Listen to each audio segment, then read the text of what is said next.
Bella's breath caught, and I saw her shake. She was worried about her friends being in danger because of her, just like she was worried when my family took on James last year. One vampire posed no threat to a coven our size, or a pack like the one Jacob ran with. Would she ever realize that she was the only frail, breakable one in the picture? "Neither of us recognized him," Jasper said. "But here, maybe you know the scent." He handed Carlyle a piece of greenery, but when he smelled it, he shook his head dismally. "No, not familiar. No one I've ever met." "Perhaps we're looking at this the wrong way. Maybe it's a coincidence," Esme started to say. Everyone's thoughts turned instantly skeptical, all except Carlyle, who was filled with nothing but love and admiration. My love, the eternal optimist. "I don't mean a coincidence that a stranger happened to pick Bella's house to visit at random," she amended, taking in the expressions around her. "I meant that maybe someone was just curious. Our scent is all around her. Was he wondering what draws us there?" "Why wouldn't he just come here, then?" Emmett asked, eyebrows raised. "If he was just curious." To Emmett, everyone in the world had a tendency to make things more complicated than they needed to be. "That's my boy," Esme thought with a grin. "You would?" she said. "The rest of us aren't always so direct. Our family is very large. He or she might be frightened. But Charlie wasn't harmed. This doesn't have to be an enemy." "Please, Edward, for your sake and for Bella's, try to relax. Don't always assume the worst," she silently pled. Carlyle was still watching her, awe in his eyes and his thoughts, while the rest of us were pondering the possibility. It wasn't completely out of the question. With Bella's luck, and her being so prone to dangerous situations, it would just figure that another random vampire would decide to take an interest in her.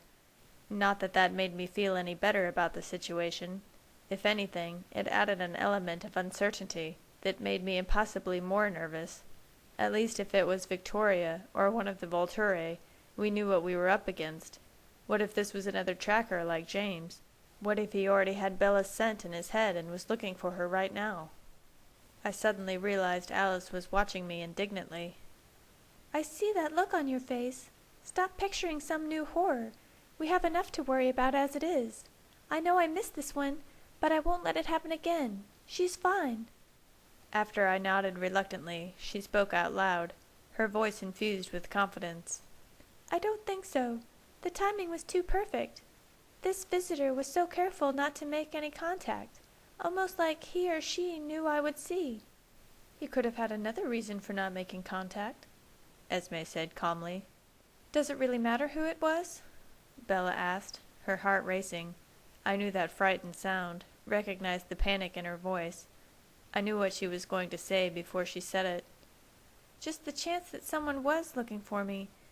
Isn't that reason enough? We shouldn't wait for graduation." "No, Bella," I said firmly. Though I had learned by now my unwavering tone meant basically nothing where this subject was concerned. "It's not that bad. If you're really in danger, we'll know." I shot a quick look at Carlyle, pleading with my eyes for him to be the voice of reason. I'd concluded it was easier for Bella to listen to him where timing was concerned, since he supported her decision to change to begin with. "Think of Charlie," he said gently. "Think how it would hurt him if you disappeared." "I am thinking of Charlie," she shrieked. "He's the one I'm worried about. What if my little guest happened to be thirsty last night? As long as I'm around Charlie, he's a target too. If anything happens to him, it would be all my fault." "Hardly, Bella," Esme said sweetly. "It would be ours, for not protecting you the way we promised." I could hear the hurt and worry as she allowed herself one brief moment to do what she instructed me not to, fear the worst. "And nothing will happen to Charlie," she added, gently stroking Bella's hair. "We're just going to have to be more careful." "More careful?" Bella asked, her eyes unfathomable. Once again I was left hating myself for ever having brought this upon her. No one should have to fear for their lives, and the lives of those they love, because of the company they keep. "It's all going to be fine, Bella," Alice said, though her eyes were on me, her thoughts echoing the statement as I held Bella's hand with all the strength I could allow. Bella stayed with us a little longer, and though she made no more mention of her transformation date, I knew it was the foremost thing on her mind. By the time I drove her home, she was practically sulking. "You won't be alone for a second," I promised, although I knew that wasn't what was bothering her. "Someone will always be there. Emmett, Alice, Jasper." "That is ridiculous. They'll get so bored they'll have to kill me themselves just for something to do." Even when I know she was kidding, her lack of concern for her well-being always made me nervous. "Hilarious, Bella," I muttered, as we pulled into her driveway. When we walked inside, Charlie's thoughts were smug, and strangely hopeful, though I couldn't tell exactly why. "I'll be right back," I told Bella, as she cooked Charlie's dinner. I said it in as light a tone as I could muster, but of course she understood what I was doing. It wasn't that I didn't trust Emmett and Jasper to have thoroughly scoured the area, but if we learned one thing today, it was that things change quickly, and we can't necessarily see everything coming in advance. Things could change in a matter of seconds. I ran a quick circle around the house's perimeter, catching no unfamiliar scents, no sign that anything wasn't exactly as it should be. I ran to the end of her street, then made a loop through the surrounding wooded area. I was certain that if one of us was nearby, that would be the ideal place to hide, undetected among the constantly changing scents of the forest. When I was sure the area was clear, I made my way back to Bella's house, just in time to hear why Charlie seemed so enthusiastic. "Jacob called again," he said pointedly, the moment I'd walked through the door. "Is that a fact?" Bella answered dryly. I had to suppress a grin at Charlie's crestfallen expression. He must have been underestimating how upset Bella was with Jacob. Personally, I thought she had been very clear about the matter, but of course I was paying close attention. "Don't be petty, Bella," he said. He sounded really low. "Is Jacob paying you for all this PR, or are you a volunteer?" Charlie's low mumbles blended perfectly with the cluttered confusion of his mind.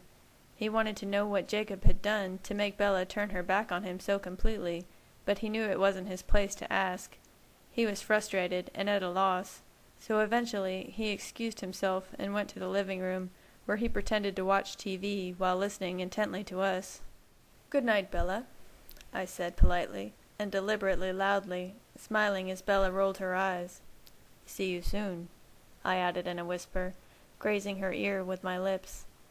It was a fast trip back to my house. Emmett was guarding Bella, and while I felt nothing but confidence in his ability to protect her, I was feeling somewhat guilty for putting out my entire family. I was eager to relieve him of his post. I changed my clothes and asked Alice if she had seen anything new. "Nothing to report in town, and no changes in Italy as far as I can see. Everyone seems more or less content, with no immediate plans to visit or check in."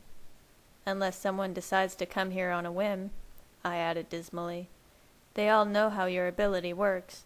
Do you think someone could be using it against you, blocking you, in a sense, by not planning ahead?" "We've always run that risk. It's as true today as it ever was. The only difference is now is something happened to scare you, and it's made you more aware of the loopholes in my power. I'm sorry," she added silently, and now a new wave of guilt hit me. "Don't be sorry," I said, forcing a smile. "I appreciate everything you do, and I'm sure it will be enough." With a sigh, she nodded and left the room. She wanted to believe me as much as I wanted to believe myself. Without another moment's hesitation, I was running back to Bella's house. "All clear," Emmett thought, as I came into view. "Thank you," I said softly to him as I climbed into her window. I had been worried that Bella would have trouble sleeping, knowing that an uninvited guest had been in her room, but she seemed surprisingly at ease.